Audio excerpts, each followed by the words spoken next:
ये एक घने जंगल में एक शेर और हाथी की अद्भुत मित्रता की कहानी है।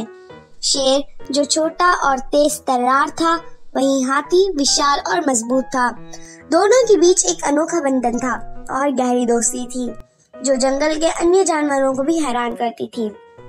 एक दिन शेर और हाथी जंगल में घूमने निकले। उन्होंने एक सुंदर झरना देखा। झरना पानी से भरा हुआ था और उसकी धारा शांति और सुखद थी।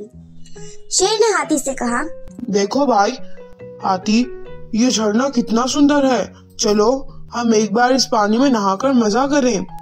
हाथी खुशी से सहमत हो गया और शेर से कहा, तुम पहले जाओ, मैं तुम्हारी मदद करता हूँ। शेर ने उसकी बात मान ली और झरने में प्रवेश किया, जबकि हाथी बाहर ही रह गया। शेर काफी समय झरने में नहाने का मजा ले रहा था। अब जब वापस आने का समय हुआ तो वापस आने की कोशिश कर रहा था, लेकिन वह काफी ऊंचाई पर था, जिसके कारण शेर को बाहर निकलने में दिक्कत हो रही थी। शेर की छोटी सी छलांग के कारण वही बाहर नहीं आ पा रहा था। हाथी ने देखा और समझा कि शेर को मदद की जरूरत है। वह बिना देर किए शेर की मदद के लिए झरने के बिल्कुल पास गया और अपनी बड़ी दांतों से एक पत्थर को हटाया, जिससे पानी का बहाव फिर बढ़ गया। शेर ने धन्यवाद कहा और बिना देर किए हाथी के पीछे पीछे निकला। शेर ने हाथी से पूछा, तुमने मेरी मदद क्यों की? हाथी ने मुस्कुराते हुए कहा, मित्रता में हमेशा एक दूसरे की मदद करनी चाहिए। हम बड़े या छोटे, शक्तिशाली या कमजोर, दिल से बड़े होते हैं। शेर ने हाथी से माफी मांगी और उसकी समझ आ गया था कि दया का महत्व क्या होता है।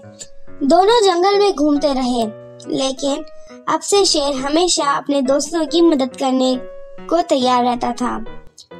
ये कहानी हमें सिखाती है कि हमें दूसरों की मदद करना चाहिए और उनकी सहायता लेना सीखना चाहिए। जीवन में सहायता करना और देना हमारे दिल को और भी बड़ा बनाता है और हमें दूसरों के प्रति समझदार बनाता है। इसी तरह हमें हर व्यक्ति की समझ, समर्थन और मदद का सम्मान करना चाहिए, चाहे वो हमारे साथ बड़ा हो या छोटा।